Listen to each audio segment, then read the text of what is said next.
Boa noite, pessoal, sejam bem-vindos. Hoje nós vamos falar mais uma vez do Sándor Ferenczi. Ele nasceu em 1873, na atual Hungria, e formou-se em medicina aos 21 anos pela Universidade de Viena. Entre seus artigos mais conhecidos estão análise de crianças com adultos, adaptação da família à criança, confusão de línguas e elasticidade da técnica, que tiveram imensa influência. Afirmou Michel Balint em 1949.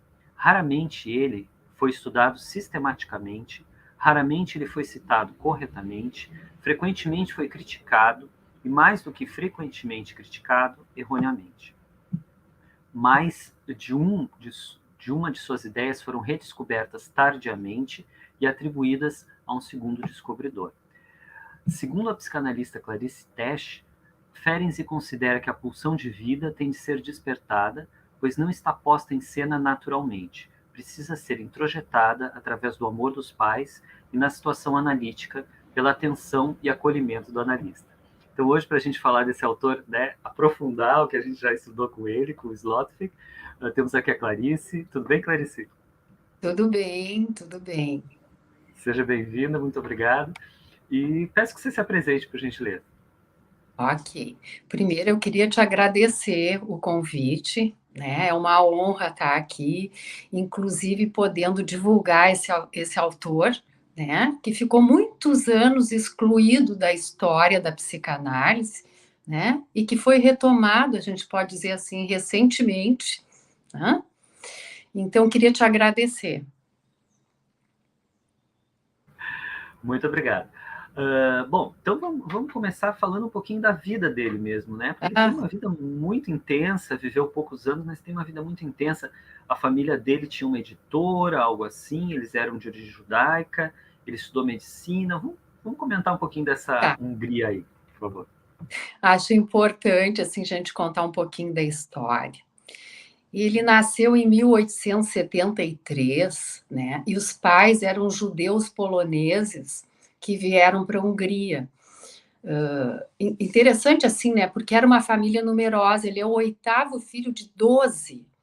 Né? Tem uma série de coincidências assim na vida dele, inclusive com o próprio Freud, né? O nome do Freud era Sigmund, né? E ele tinha um dos irmãos que se chamava Sigismund. A pronúncia é quase igual. A mulher que ele vem a se casar depois se chama Gisela. E uma das suas irmãs se chamava Gisela também, né? O Ferenczi ele veio de uma família assim de livreiros, vamos dizer, eles tinham uma livraria e editora, então ele conviveu, né, com uma intelectualidade lá de Budapeste, né?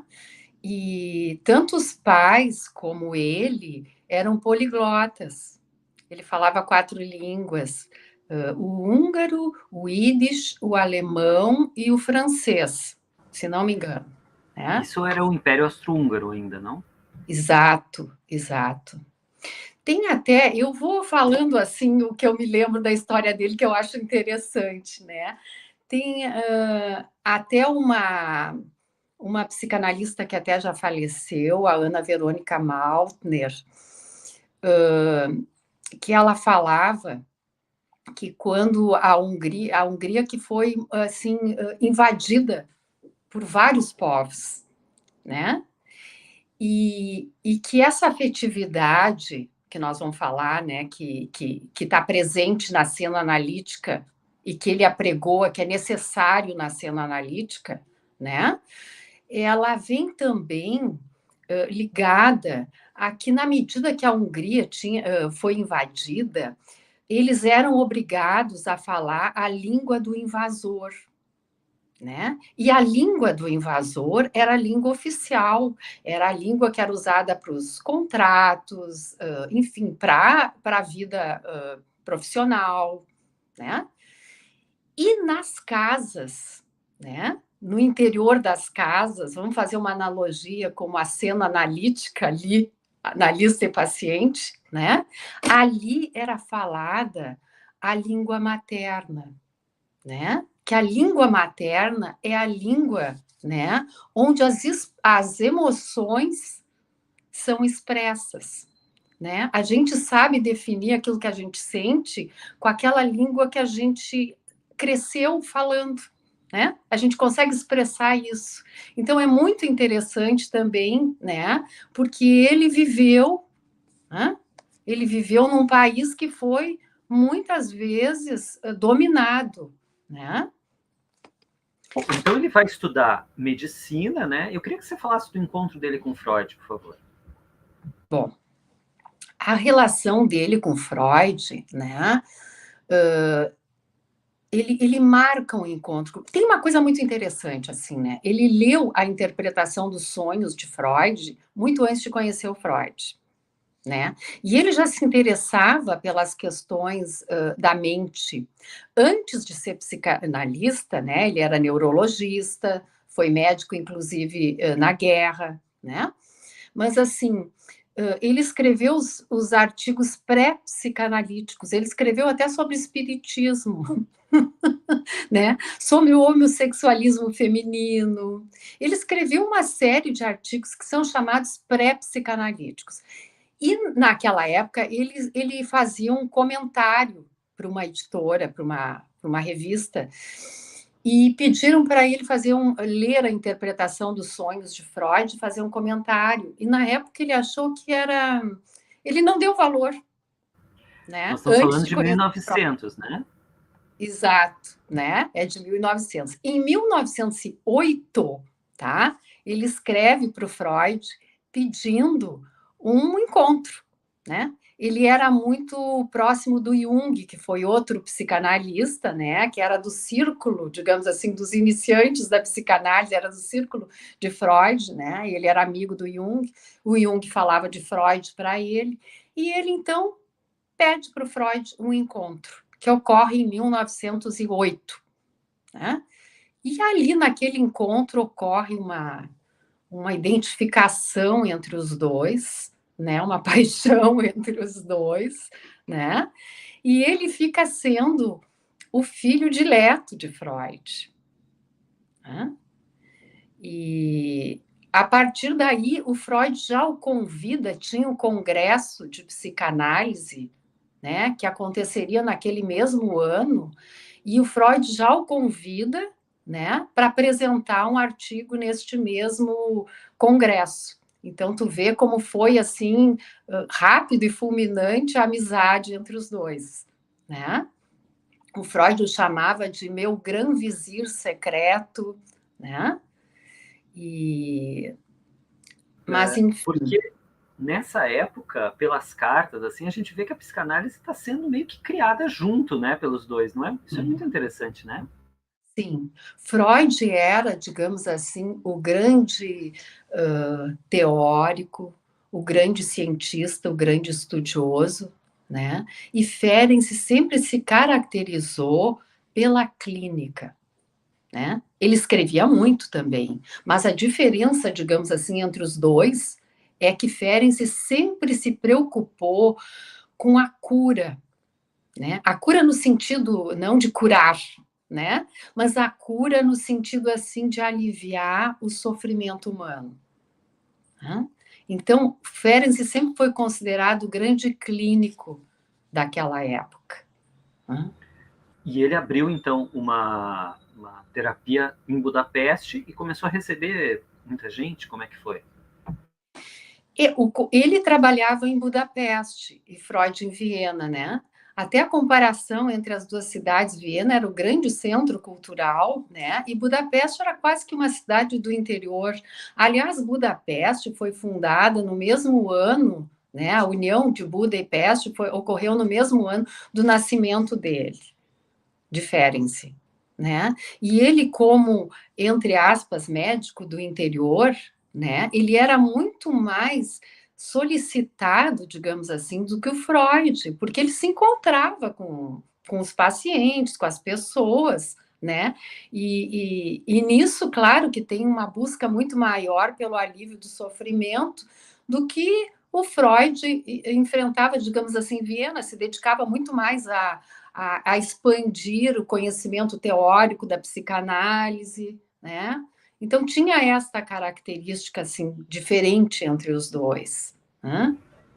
Que interessante. Bom, então vai ter essa diferença entre o neurótico, né? O Freud vai colocar o neurótico, e começam a aparecer outros casos para o Ferenczi. Você podia explicar para nós o que é o neurótico clássico, digamos, da psicanálise? Eu vou tentar.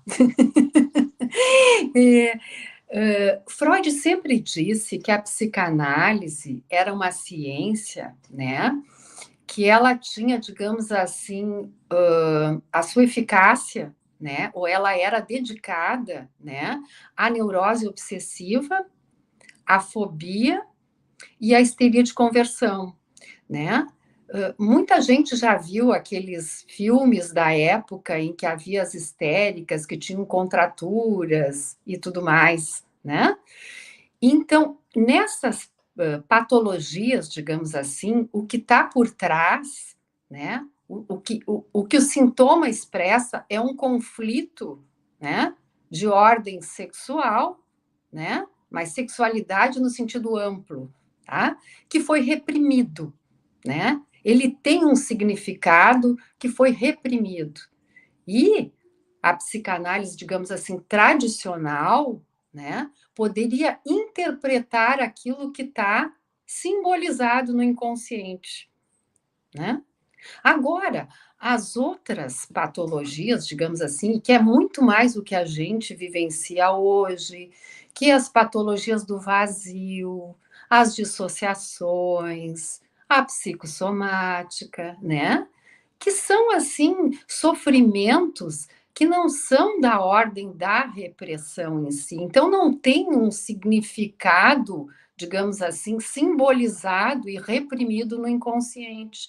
Para acessar isso, para a gente poder entender o que está lá no inconsciente, né? As fantasias, os medos, enfim, o que está lá no inconsciente da pessoa, não é possível só chegar através da interpretação, né? Muitas vezes a gente tem que fazer uma construção junto com o paciente, né? Legal. Aí A já gente já vai entra... chegar nisso, mas antes eu queria te perguntar uma outra coisinha.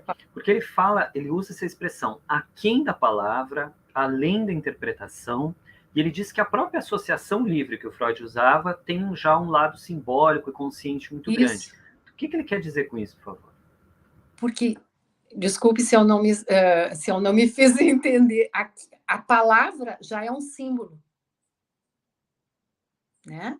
Então é algo que a pessoa nem tem uma palavra para dar, digamos assim, né?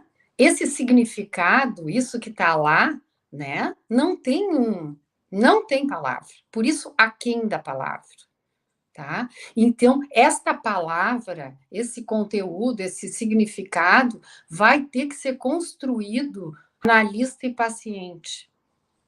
Aquele analista frio e distante, que até é uma figura caricata, né? Ele se dá conta, né, que é através da relação entre os dois que isso é possível. O analista se colocando empaticamente, não é simpaticamente, é empático, né, para sentir, se colocar no lugar do outro, né, para juntos poderem construir uma palavra que dê conta disso que está aqui da palavra. Sim, então ele vai falar na questão da resistência, vai criar técnica ativa, e ele fala em relaxamento. Relaxamento é muito interessante isso. É um termo que eu acho que foi assim traduzido. Eu vou tentar, né, chegar até aí. Né? A técnica ativa, na verdade, foi criada por Freud. Né? Ela vem lá, acho que é. Agora eu não sei precisar, acho que lá por 1919, por aí. Tá? Eles achavam. Acontece o seguinte. Nessas patologias que eu falei, que Freud dizia que a psicanálise ela dava conta dessas patologias, vamos dizer assim, uma fobia, tá? Na medida em que eu tenho uma fobia por sair na rua, que é uma agorafobia, né? E eu não saio na rua, a angústia de sair na rua, eu não enfrento. E eu não levo para análise, porque eu não sinto. Na medida que eu não saio na rua, eu fico dentro de casa, e que isso aconteceu muito agora na pandemia, né? Até porque nós somos obrigados a ficar dentro de casa, né? Muitas pessoas, né? Essa fobia foi aguçada, né? Na medida que eu não saio na rua, eu não me enfrento com isso. Então, não levava para o tratamento, né? Para tratar isso. Não aparecia. Então, Freud, né? Instruía seus pacientes, né, para enfrentarem as suas fobias, né, ou para abrirem mão de alguma satisfação substitutiva, né, de alguma satisfação, de alguma mania, digamos assim, que a pessoa tinha e que dava conta da sua angústia. Na medida que a pessoa para com aquilo ou é obrigada a sair na rua, essa angústia vai aparecer para ser tratada em análise. Isso, teoricamente, né, apressaria o tratamento, né? Mas o que ele se dá conta? Isso é o que Ferenczi chama, isso é a famosa técnica ativa, né? Não era nada além do que estimular a atividade no paciente. Não era o analista que era ativo. Eu acho que isso é super importante a gente falar, né? Porque fica uma imagem, né, de alguma atividade do analista. Não, né? A atividade, se existia, né, era em colocar para o paciente para tomar aquela atitude, né? Só que lá pelas tantas eles se dão conta, né, que isso era muito efêmero, né? Então, a técnica ativa, ele recomendava, né, só em casos extremos, tanto Freud como ele. Né? Freud não ficou como sendo autor da técnica ativa, né? Ferenczi que desenvolveu mais isso, fazendo sempre experiências técnicas, né? Ele ousou, né, fazer experiências técnicas sempre na tentativa de aliviar o sofrimento humano, né? Só que ele se dá conta que nessa postura do analista repetia, né, uma atitude passiva por parte do analisando, em que o analista ocupa, digamos assim, na transferência, né, o mesmo lugar dos pais, né, em que uma criança passiva e submissa, né, fica traumatizada, digamos assim, frente a um adulto muito poderoso, né? Aí, né, é que ele começa, ao perceber essa situação, que na análise se repetia, né, uma dinâmica, né, que é uma dinâmica que pode traumatizar, né, ele começou a fazer uma certa elasticidade da técnica, né? E essa elasticidade da técnica, digamos assim, que tu falou em relaxamento, né? Relaxamento é no sentido assim de não ser tão rigoroso, né? Com as questões da abstinência, tá?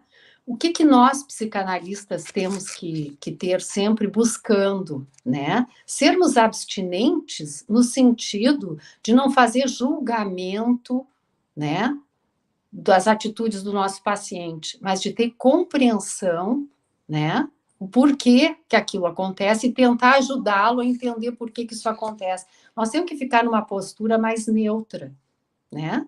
Neutralidade é algo assim quase impossível da gente atingir, é uma busca de ser neutro. Por isso a gente usa muito a palavra abstinência, né? E por isso a gente, ao tratar uma pessoa, a gente não trata uma pessoa que é das nossas relações próximas, porque pela aquela pessoa que a gente já tem uma história, né? A abstinência é quase que da esfera do impossível, né?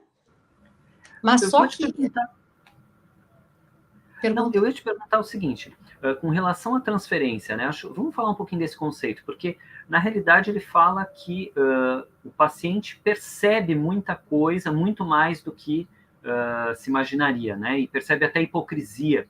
Vamos falar um pouquinho o que seria essa transferência para o pessoal, assim, lembrar. Então vamos falar essa palavra hipocrisia, que era uma palavra que ele usou, hipocrisia do analista, né? Hipocrisia do analista, vamos entender assim, né? Porque nós sentimos também, né? O analista não é neutro, como eu estava dizendo, né? O que é importante é a gente distinguir o que é o nosso sentimento e o que é o do paciente, né? Se eu negar o meu sentimento, por exemplo, se um paciente, né? Clarice, tu tá triste hoje, eu não preciso fazer e nem devo fazer uma confissão, né? Mas eu não posso negar, né? Negar os seus próprios sentimentos, digamos assim, muito mais para si até do que para o outro, né? É que ele chamava de hipocrisia do paciente, do analista, porque o paciente percebe, a gente percebe o que o outro está sentindo. Existe uma percepção, né? Então ele falava, hipocrisia do analista era nesse sentido. Sim, e a transferência é essa questão que vão aparecendo os problemas da pessoa, do passado, nessa relação com o analista. Isso é uma outra coisa também, né? O que acontece num tratamento? Como o analista é uma pessoa que não é das relações do paciente, não deve ser, né? Seria uma pessoa neutra, né? Os sentimentos que o paciente vai transferindo para o analista, né? Isso é que a transferência são dele. Vem muito das relações que ele teve com as suas figuras mais primitivas, né? Com uma mãe boa ou uma mãe severa, né? Um pai, né? Crítico ou um pai muito, entre aspas, bonzinho, que não se posicionava ou ausente, né? E esses sentimentos ele vai sentir na análise como se fosse o analista que tivesse naquele papel, né? E o analista percebendo isto é que vai poder tratar o seu conflito com o seu pai, com a sua mãe, né? A gente transfere para as pessoas ao nosso redor, né? Aspectos das nossas relações muito primitivas, né? Porque em cada pessoa que a gente vai tendo contato com a vida, né? Essa pessoa tem um pouquinho daquela característica desta ou daquela figura lá dos primórdios da nossa infância, né? E nós, como analista, também temos algumas características, mesmo que o paciente não saiba nada objetivo da nossa vida, né? O jeito de falar, né? Como a gente o recebe, a nossa sala, como é que é, vai lembrar algumas coisas dessas figuras ancestrais, digamos assim. Isto é a transferência. E nela se apresentando aquele conflito que ele tinha lá com a mãe, né? Ele começa a brigar comigo ali, ao vivo e a cores, onde o sentimento está presente, porque ele está com raiva de mim, ou ele está com medo. Aí eu vou poder tratar isso, não só intelectualmente, mas o afeto está junto. Isso é muito Ferenczi, né? Porque o afeto tem que estar presente. Afeto não quer dizer só coisa boa, afeto é amor, ódio, né? É raiva, né? É ciúme. E ele está falando também do sentimento do analista, da contratransferência. Isto é uma coisa super importante, porque aquilo que eu sinto ali na relação com o paciente, que não, se eu conseguir distinguir o que é meu das minhas relações lá com as minhas figuras parentais, e eu sei distinguir o que é meu e o que não é, né? Se eu começo a sentir, digamos assim, raiva quando eu começo a atender aquela pessoa, se aquilo me desperta raiva, e eu consigo me conscientizar que eu estou sentindo raiva, eu vou entender que aquela raiva não é minha, né? E que eu estou sentindo, estou captando, digamos assim, um sentimento que é do paciente. Então, eu posso compreender o paciente através do que ele transmite para mim. Não sei se eu consegui ser clara, assim, né? Claro, e de certa forma desafia aquela ideia de ciência totalmente objetiva, né? Que eu acho que no século XIX era de onde eles partiram, né? Interessante. Isso é uma discussão na física também, né? Da subjetividade dos dados, né? Bom, vamos falar um pouquinho desses personagens, porque a gente estava falando então que são pessoas um pouquinho fora daquela esfera, né, que o Freud costumava tratar, e que eu tenho a impressão que depois vai ajudar lá na Melanie Klein, no Bion, no Winnicott, que vão tratar pessoas já nas fronteiras, né? Queria que você falasse um pouquinho desses pacientes que ele encontrava. Que é um sofrimento diferente hoje, né? É um sofrimento, assim, é uma angústia diferente, né? As patologias do vazio, a psicossomática. Até muito interessante agora, quando eu falei em psicossomática, né? Porque tem uma coisa tão interessante, assim, que ele se dá conta, já naquela época. Ele tem um artigo que se chama A Criança Mal Recebida e Sua Pulsão de Morte, né?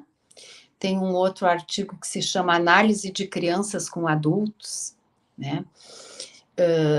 Mas nesse artigo, a criança mal recebida e a pulsão de morte, a criança mal acolhida e a pulsão de morte, a gente sempre tem uma ideia, né, de que a vida é muito ativa logo que se nasce, né? Que a criança vem cheia de vida, vem ao mundo, né? E ele se dá conta, né, que a criança precisa, como ela está muito perto da não vida, digamos assim, da não existência, né? O que ela precisa naquele momento é que a pulsão de vida, a vontade de viver, o estímulo para viver, precisa ser dado pelo ambiente, tá? Não é tudo aqui, não é só intrapsíquico, né? O ambiente, isso ele se diferencia muito do Freud, né? Que ele dá um peso muito grande para o ambiente, né? Então, a criança que não é mal acolhida, ele percebia, né, que muitas vezes a criança fica numa espécie de marasmo e desiste da vida, pode até morrer, né? Então, isso ele transpõe, inclusive, para a clínica, né? Que se o analista, em certos momentos, né, ficar numa postura totalmente fria, né, ele estaria contribuindo para essa criança dentro, né, de nós, essa criança que todos nós temos aí dentro, né, para uma desistência, né? E quando eu falei em psicossomática, porque tu vê que isso aí está junto, já naquela época ele pensa mente e corpo, se ele diz que a criança pode desistir e pode até morrer, né? Ele já está falando que mente e corpo é uma coisa só. E como hoje nós temos, né? Quantas patologias, assim, quanto sofrimento se expressa na psicossomática, né? A asma, as patologias cardíacas, né? Enfim, por aí. Alimentares também, né? Também a bulimia, né? Que a pessoa chega a um ponto, né? Nós temos até a lei de Dye, a história da bulimia, né? Ou anorexia, em que a pessoa não consegue comer, né? Enfim, acho que sim, é por aí. Que interessante, muito obrigado. Bom, ele está falando então de desenvolver a confiança, a afetividade, né? E vamos falar um pouquinho o que significa isso no ambiente analítico.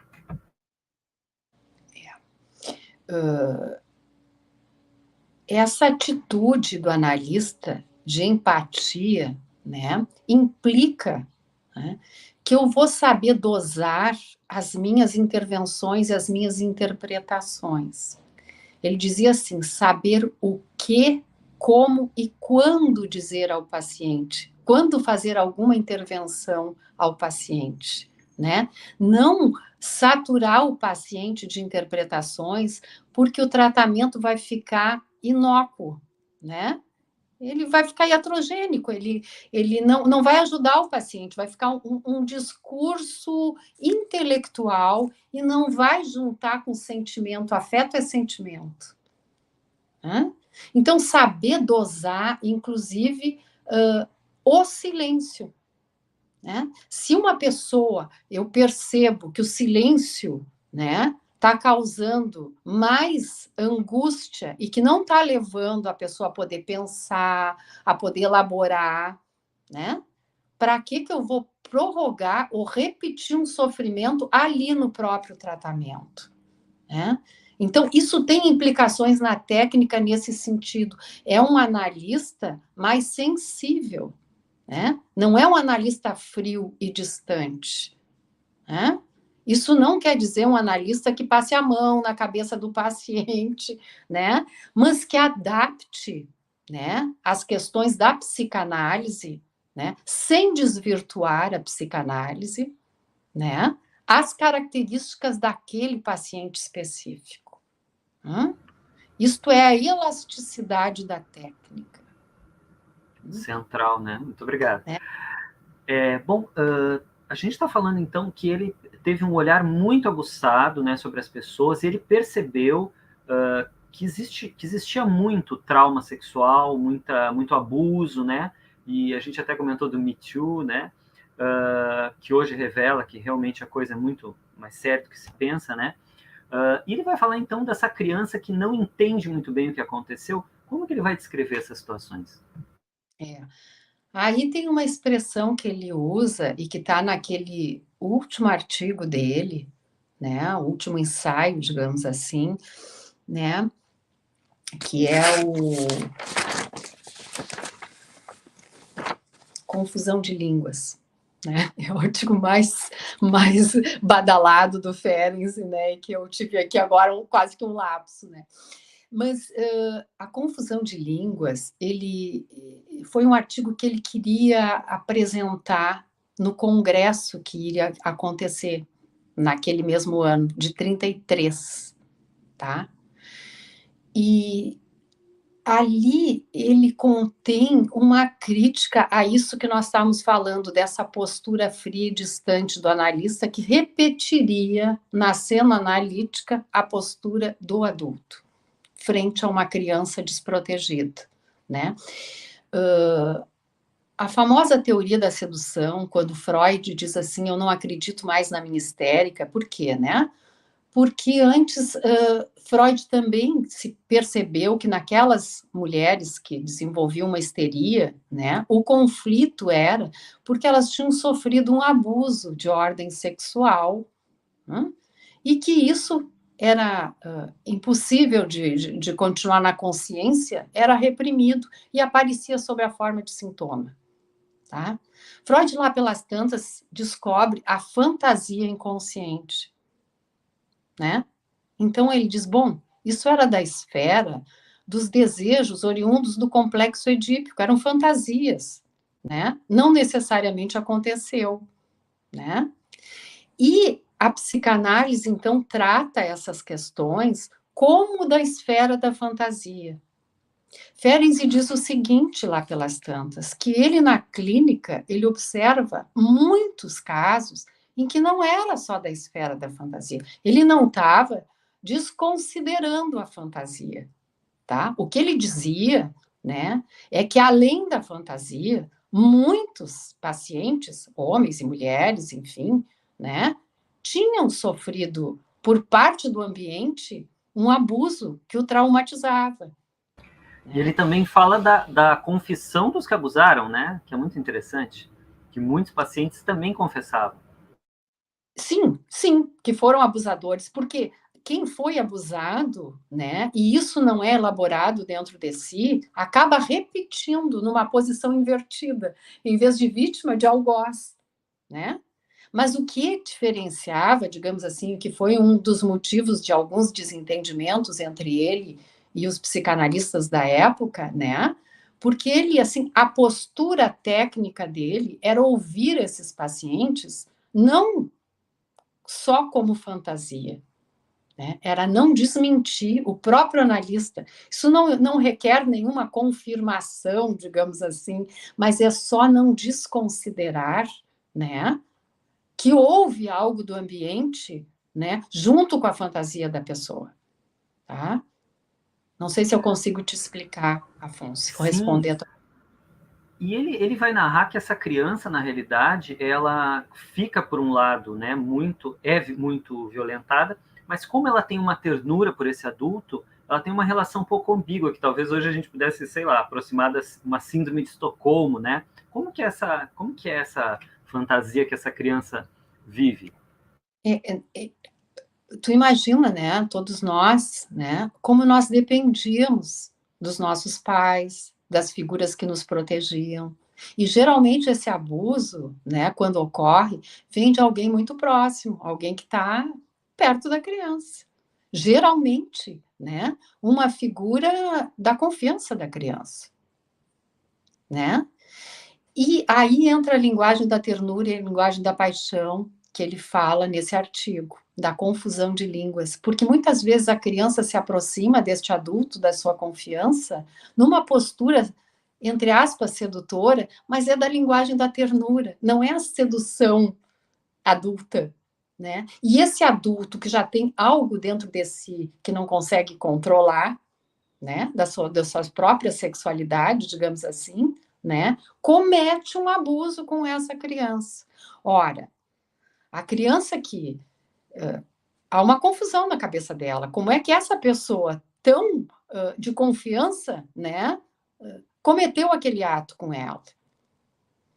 Então, geralmente a criança, quando sofre isso, né, vai buscar um outro adulto também da sua confiança, né, para validar aquilo que aconteceu, para entender o que aquilo que aconteceu, porque forma uma confusão na cabeça dela. Fui eu que provoquei, eu sou culpado disso. O que o tio ou a tia fez comigo, né? O que aconteceu entre nós? Se essa outra pessoa, né, na busca de alguém para validar o que aconteceu, né, e ela poder organizar dentro da sua mente, tentar elaborar aquele trauma. Se essa pessoa diz, não, isso é fantasia tua, isso não aconteceu, né? Não, tu está enganado, né?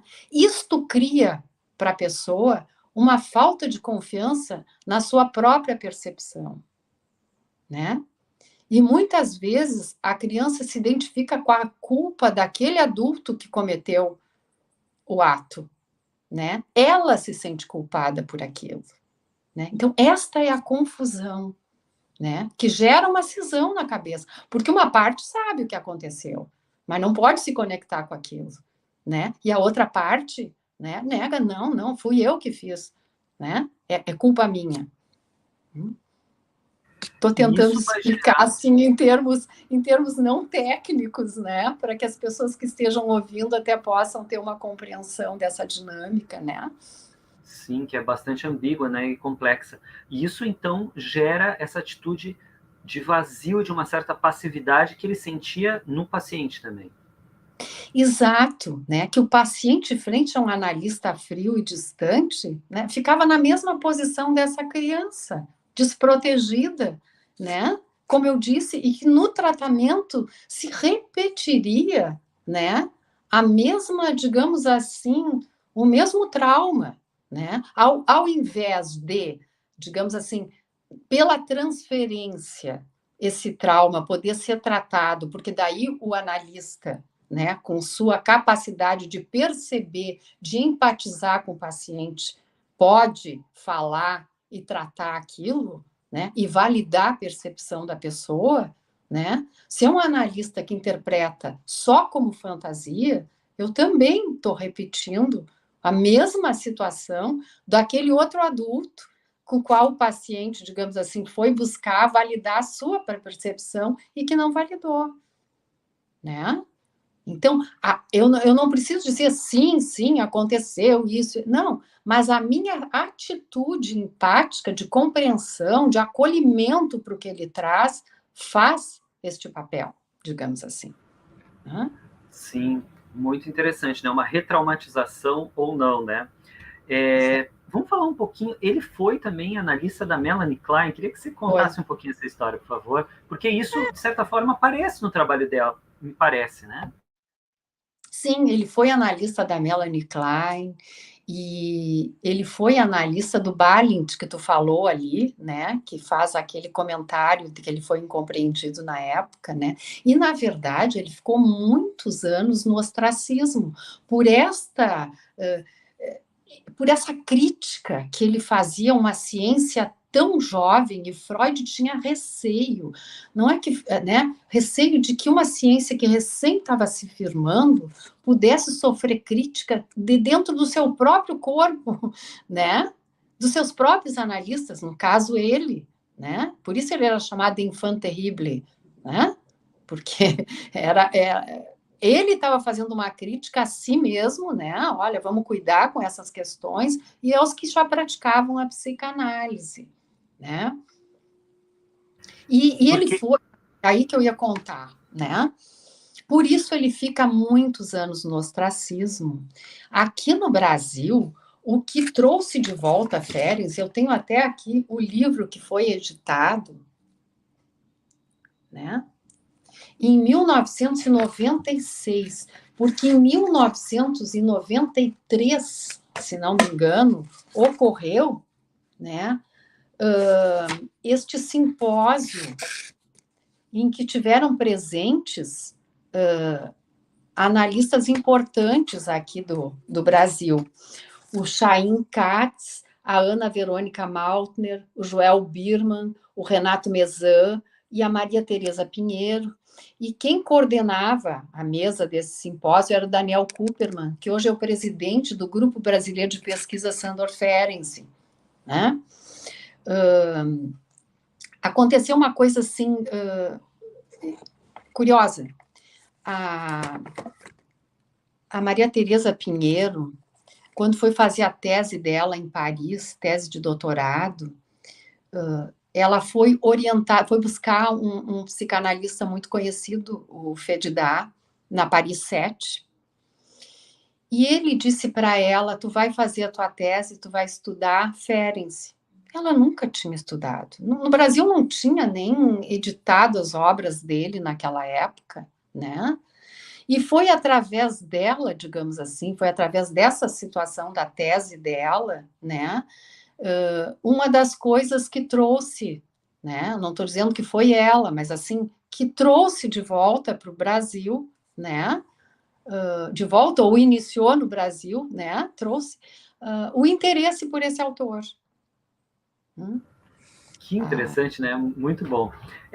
E ao mesmo tempo, voltando aos anos 30, queria que você falasse um pouquinho do papel do Ernest Jones, o papel que desempenhou essa relação aí na própria apropriação. Outra pergunta que tu me fez, e eu fui para o outro lado, mas assim, o Jones e o Ferenczi, naquela época, os analistas assim não podiam ter isso que hoje se tem. Eu procurar um analista que eu não conheço, né, uma pessoa que não me é próxima, como eu disse, né, pelas questões de abstinência, né? Tem que procurar alguém que eu não conheça para eu poder me abrir e para essa pessoa poder me ajudar. Naquela época eles eram um grupinho pequenininho, se tratavam entre si, né? E o Ferenczi e o Jones, né, queriam se tratar com Freud, tá? O que acontece? O Freud toma Ferenczi em tratamento, mas não pensem que é o tratamento que hoje nós temos, eram os primórdios. Tratou algumas semanas durante a guerra, né? Isso lá em 18, 14, 18, por ali, né? Por quê? Porque naquela época os consultórios ficaram vazios, era a guerra, não se tratava, gente, quem é que ia para análise quando estava caindo bomba em cima da cidade, né? Bom, então Freud toma Ferenczi, né, por alguns poucos meses, algumas poucas semanas, digamos assim, em tratamento. E encaminha o Jones, quer dizer, não se faz cargo do tratamento do Jones, encaminha o Jones para o Ferenczi tratar. Colegas também, né? E esse tratamento, claro que por os dois serem colegas, ficou como se fosse uma disputa pelo pai, no qual o Ferenczi é que saiu ganhando essa disputa, né? O pai me tratou. E ficou, né, um certo ressentimento do Jones, e Jones escreve sobre a história da psicanálise, né? E nessa história... Não é isso? É ele que mais ou menos vai criar a ortodoxia, assim. Nessa história da psicanálise, ele coloca Ferenczi numa posição assim bastante desfavorável, né? Inclusive, o Ferenczi morre de uma anemia perniciosa, né? E na época não tinha tratamento para isso, né? E fica na história da psicanálise que o Ferenczi tinha enlouquecido, né? Então, assim, Jones, essa relação Jones e Ferenczi, né? Ela é, digamos assim, desencadeada, se é que a gente poderia dizer, né? Por toda uma rivalidade até edípica, né, de irmãos pelo pai. Que interessante, né? A historiografia que vai criando aí, né, as narrativas que acabam criando a realidade, né? Clarice, muito obrigado pela sua presença, assim, super interessante tudo que você traz. Queria que você desse uma conclusão assim para a nossa conversa, por que ele está atraindo até hoje tantos psicanalistas, e alguma dica para quem quiser ler mais, conhecer mais sobre ele. Bom, eu acho que a pandemia, né, nos trouxe, né, a necessidade da gente fazer uma elasticidade da técnica, né? Elasticidade, o nome já diz. A gente não pode querer espichar demais o elástico porque rebenta, né? Saber dosar, né? Como que nós tivemos que adaptar a técnica para continuar atendendo nossos pacientes. Nós não podemos mais, né, ter ido aos nossos consultórios. Estamos voltando agora para os consultórios aos poucos, né? Mas assim, quando a pandemia estourou, digamos assim, nós tivemos, né, que fazer uma elasticidade da nossa técnica, quer dizer, atender assim por vídeo, né? Muitos de nós nunca tínhamos atendido por vídeo, né? Isto fez, né, com que a gente se voltasse, né, para essas questões. E ele, naquela época, já trazia isso, que não é o paciente se adaptar à técnica, a técnica tem que ter uma adaptação para cada paciente, né? Então, acho que isso trouxe também, já vinha acontecendo, né, uma retomada do estudo dele e das obras dele, mas acho que a pandemia nos trouxe, talvez, né, mais um motivo, mais um incentivo a buscar autores, né, que tratavam dessas modificações que às vezes a gente tem que ter na técnica, né? Com relação a dicas de leitura, né, as obras dele hoje estão editadas no mundo todo, né? Eu vou só mostrar aqui o volume 1, são 4 volumes, as obras dele, são acessíveis, né? Eu acho que é essa a dica que eu daria, viu, Afonso? Sim, e ele escreve numa linguagem muito acessível também, parecido com Freud nesse sentido, né? Isso, Muito... Freud até ganhou o prêmio Goethe de literatura, não sei se tu sabia, né? Porque Freud tinha uma forma muito, muito bonita de escrever, né? Muito culto. Ele também, é verdade. E nós vamos ter até um programa Freud escritor. Ah, Aqui, que legal! falando da literatura freudiana. É. Bom, te agradeço muitíssimo, acho que foi um papo super interessante. Fica aí um registro, né, para o pessoal, já é o segundo programa sobre Ferenczi. E, Clarice, uma boa semana para você e agradeço muito a sua presença. Eu aqui quero agradecer, né, a audiência das pessoas que vão nos assistir, que estão nos assistindo, né, e o teu convite, porque eu acho que é uma das maneiras da gente poder restaurar, né, ou restituir esse autor o mérito que tem, né, e que ficou tantos anos no ostracismo, né. Então eu agradeço, uma boa noite a todos, a ti, e até uma próxima, Afonso. Muito obrigado. Agradeço a todos que, né, estão assistindo aí no futuro e lembrem-se que esse programa foi gravado, então quem quiser deixar suas perguntas aqui embaixo, seus comentários, com certeza a Clarice vai interagir com a gente, né, Clarice? Com certeza, com muito prazer. Muito obrigado, viu? Uma boa noite a todos. Até a próxima. Tchau, tchau.